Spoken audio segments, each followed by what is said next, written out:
are the Ashanti people? Thanks for being a part of the Sankofa Pan-African series. Please remember that we can only continue this series with your support. So please support us by subscribing and giving us a thumbs up. You can also help by sharing our videos with your friends and contacts. Thank you. Another kingdom that emerged strong in West Africa was the Ashanti Kingdom. The Ashanti, a group of Aka people, populated the area which now constitutes South Central Ghana and adjacent areas of Togo and Cote d'Ivoire. They speak a Twi language of the Kwa language group. It is believed that the speakers of Kwa languages originated somewhere in East Central Africa. And by the 12th century, Bonoman and Akan Kingdom was thriving in gold trade, and by the 13th century, several other Akan states also began to rise as major players in the gold trade. In the 17th century, a group of Ashanti states became unified into a confederation under Osei Kofi Tutu, and the golden stool then became the symbol of their unity. The political, military, and spiritual foundations of the Ashanti Kingdom date to this ruler, Osei Tutu.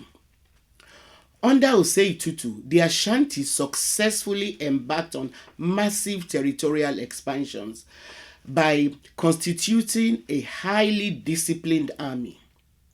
The Ashanti also began celebrating the Odwira or Yam Festival as a symbol of national unity. The conquest of some of their neighbors gave them access to coastal areas, and they began to trade with Europeans who had by this time succeeded in making incursions into the region. At its height, the Ashanti Empire included all of present-day Ghana and large parts of Cote d'Ivoire. The capital of the empire was Kumasi, and one of the remarkable qualities of the empire was that it was matrilineal. And the ruler, known as Ashanti, inherited his power from his mother. The empire was administered by an efficient civil service made up of talented traders, diplomats, and members of the military. There was also a well-established network of roads built to connect the coast to the middle Niger, linking together major trade cities. Like other African societies around this period, the Ashantis typically took captives during warfare. However, the system of slavery was rather complex. The welfare of slaves varied in that some were allowed to acquire wealth and intermarry with free people, and even members of their owner's family, they could marry into their owner's family. Again, slaves could sometimes request a new master if they were maltreated by their master. In some instances, free-born men deliberately chose to marry enslaved women because marriage to an enslaved woman allowed children to inherit some of their father's property and status, whereas marriage to a free-born woman prevented this, since inheritance was matrimonial and children were considered born into the mother's clan, and so they took their status from her family. This matrilineal system also meant that a woman's eldest brother, served as mentor to her children, particularly the boys, and a married woman was protected by her family.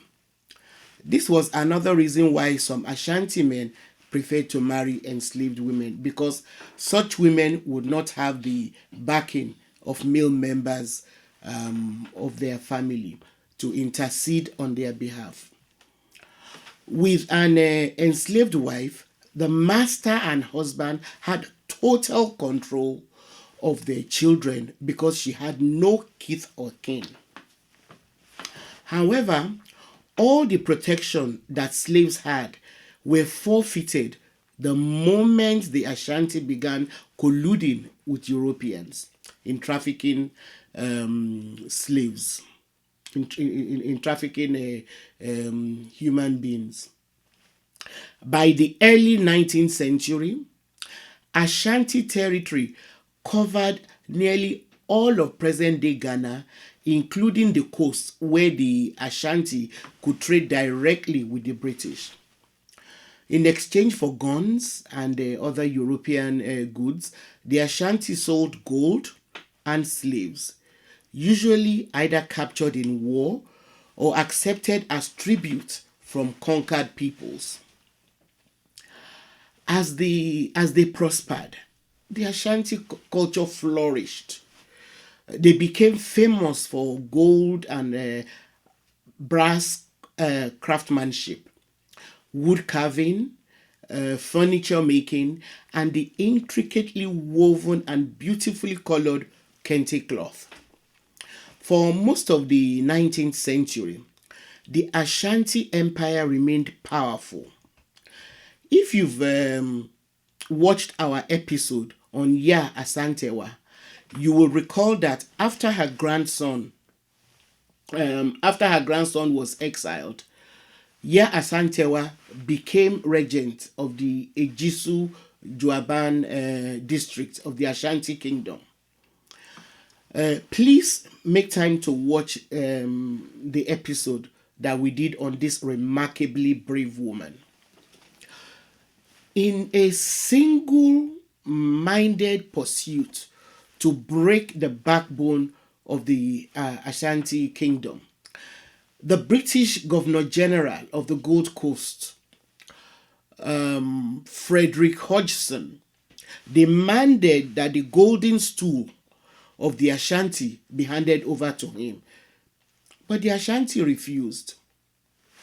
The golden stool was the Ashanti throne and a symbol of Ashanti autonomy.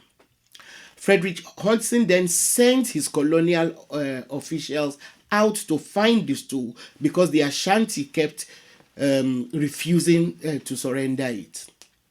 Instead, they had it. They went and hid it in a safe place.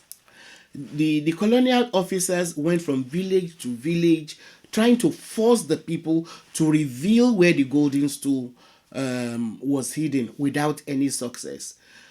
They ransacked village after village and even assaulted young children when they could not find the adults who went into hiding to avoid getting caught, beaten, and arrested by the colonial agents. By March 1900, things had so degenerated that Ya Asantewa was chosen by the regional Ashanti kings to lead the Ashanti fighting force in resisting the British onslaught.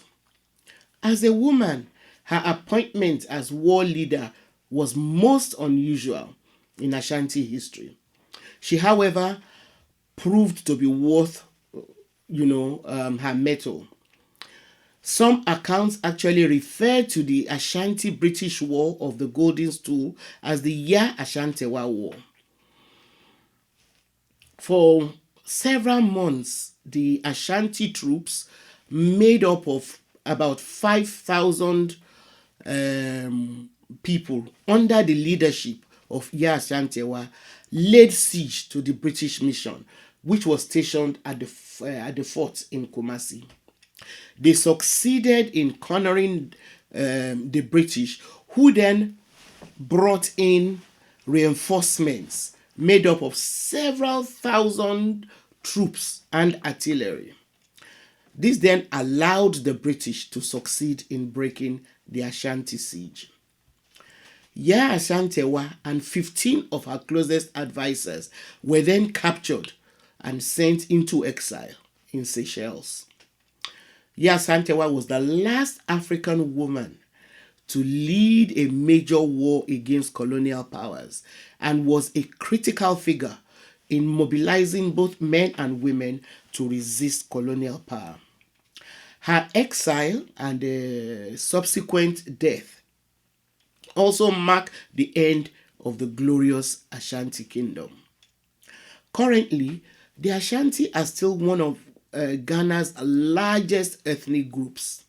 They occupy south central Ghana, and the Ashanti kingdom was declared a crown colony in 1902 following the Yaa Ashantewa War.